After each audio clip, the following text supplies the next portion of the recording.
백 교수님, 네. 민주당 하면은 하도 성추행 뭐 이런 것들이 많이 터졌어요. 뭐 우리가 대표적으로 잘 아는 사람들이 안희정 전 충남지사, 박원순 전 서울시장, 오거돈 네. 전 부산시장, 이 3대 트리오 아닙니까? 그런데다가 민주당 의원들도 이 먼저. 성추행과 관련해서 논란을 또 많이 빚었지 않습니까? 뭐 충북의 모 의원이라든가 뭐 의원도 없죠. 박완주 의원. 그래가지고 지금 탈당까지 해갖고 있지 않습니까? 네. 최강욱 의원의 또 짤짤이 사건도 있지 않습니까? 국민의힘에서는 더불어민주당이 아니라 더불어만지당이다. 뭐 더불어 만진당이라고 이렇게 이제 뭐 사실 그 폄훼를 하고 이제 있는데 또 비판을 하고 있는데 이번에 또 터졌어요. 부천 시의회에서 예, 이것도 또 보면 뭐 직원 21명 그래서 이제 46명이 이제 그 시정 그러니까 의정 연수를 갔는데 이 더불어민주당 시의원이 이제 남자 그 시의원인데 이 사람이 지난 10일 오후 8시에 순천 식당에서 그 여성 직원을 등으로 비비고 또 국힘 쪽 시의원을 상대로 이제 또 팔을 감아가지고 그래서 이제 그 이분들이 성적 수치심을 느꼈다 그래서 이제 자리를 박차고 일어나기도 하고 또 그 9일날 진도에서 이제 의정연수를 하면서 그 부침개를 국힘 쪽 여성 시의원에게 이제 던졌어요. 근데 뭐 이 더불어민주당 이 시의원은 반말을 해서 홧김에 던졌다라고. 아니, 반말한다고 홧김에 부침개를 나무 여성 의원의 가슴팍에다 던지는 사람이 있습니까? 그게 시의원으로서 자격이 되나요? 그러니까요.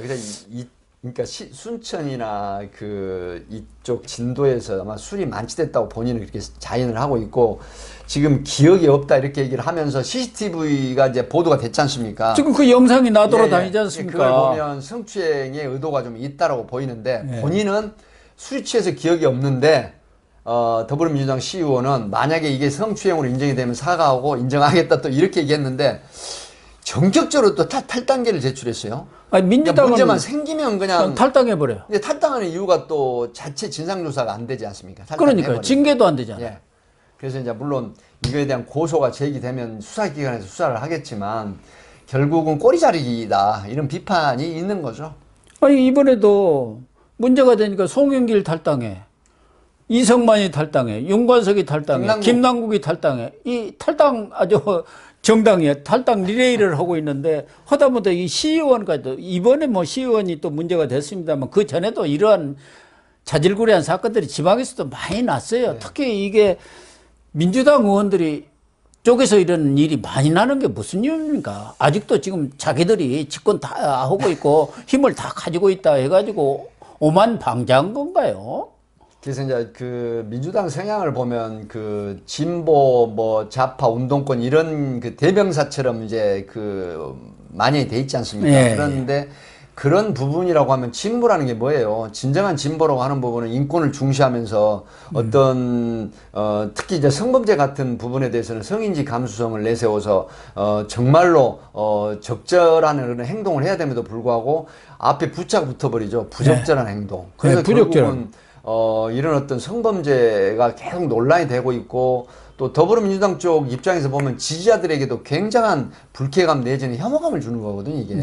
그래서 이상하게 그 더불어민주당에서 같이 더불어 사는 당이 아니라 더불어 죽는 당처럼 돼버리고 있어요, 지금. 예. 그래서 참 안타깝기도 한데 이게 성범죄는 특히 많은 여성 유권자들, 이런 분들에게는 정말 그 치명타입니다. 그래서 갈수록 태산이라고 이게 무슨 더불어민주당 쪽에서는 계속 이런 부분에 좀 상계를 하는 좋은 일이 생겨야 되는데 심지어 시의원까지 또 이런 추행행위를 하니까 참 제가 볼 때 더불어민주당 입장에서는 참 답답할 상황입니다. 이재명 얼굴에다가 뭐 먹칠을 한 거죠. 그런데 이번에도 보면은 이런 성추행 사건이 나니까 경기도당에서 시의원에 대해서 자체 조사를 하고 진상 파악을 해서 최고 소위 징계를 하겠다 이렇게 얘기를 했고 이재명 대표도 이 사건에 대한 보고를 받고 윤리감찰에 대한 특별 지시를 했는데 이 김남국이고 똑같습니다.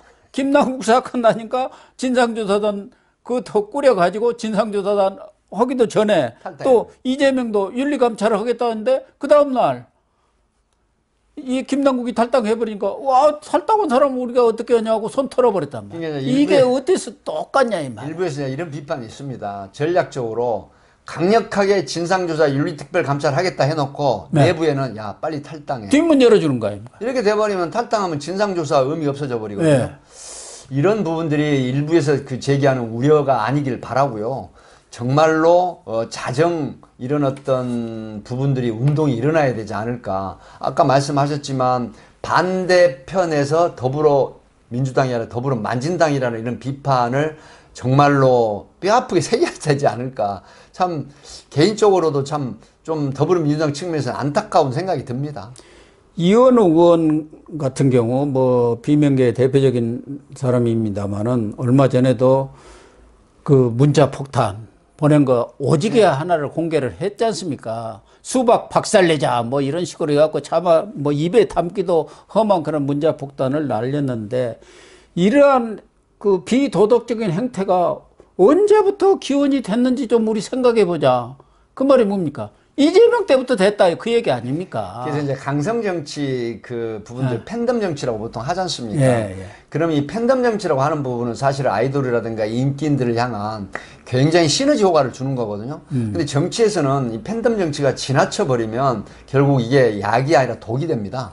그래서 이런 팬덤 정치에 정말 비판을 제대로 하는 그런 비판 같으면 수용이 되는데 막무가내식 그 지지를 보내면서 이 국민들로부터 반감을 사는 부분도 마치 우리끼리 앞으로 비판하지 말고 우리끼리는 계속 밀고 나가자 이런 개념이라고 하면 여러 번 말씀을 드렸지만 중도 그다음에 무당이라든가 이 선량한 유권자들 국민들 입장에서는 점점 더 수렁에 빠지는 더불어민주당 꼴을 볼 수밖에 없습니다. 그렇기 때문에 이런 강성 팬덤 정치 더불어민주당 쪽 입장에서 보면은 아마 이게 굉장한 폐해가 될 가능성이 높다.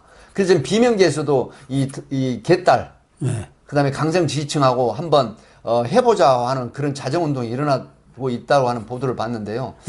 참 제가 볼 때 더불어민주당 앞으로 참 예측이 불허됩니다. 이번에 이 성추행 무리를 빚은 부천시 의원 이 사람 지금 2명 다 여성 의원인데 국민의힘 의원 아니에요. 그렇습니다. 여기서 무슨 한마디만 했으면 이 사람들이 나를 정치 탄압하려고 해서 내가 거기에 대해서 화가 나고 그랬다 이럴 사람들이에요. 그렇지 않습니까? 농내 돈 받아놓고 정치 탄압이라고 이재명이 대장동 비리 이 많은 범죄에 연루되어 있는데 정적 제거라고 하고 있지 않습니까? 그러니까 윗물이 맑아야 아랫물이 막는다는 말처럼 위에서 그러니까 아래 시의원까지도 똑같은 행태를 벌이고 있지 않습니까? 그래서 딜레마라고 하지 않습니까? 사법 리스크라고 하는 부분들이 그런 것 같습니다. 그래서 기강이 바로 서지 않는 조직은 허물어지게 돼 있거든요. 이런 측면에서 정말 그 더불어민주당, 더불어만진당이라는 비판 듣지 마시고 자정운동을 하셔서 제대로 된 야권의 제1당으로서의 위상이나 역할을 찾도록 하셨으면 좋겠습니다. 네, 그렇게 해주시기를 부탁드리겠습니다. 시청자 여러분, 오늘 방송은 여기서 마치도록 하겠습니다. 시청해 주셔서 감사합니다.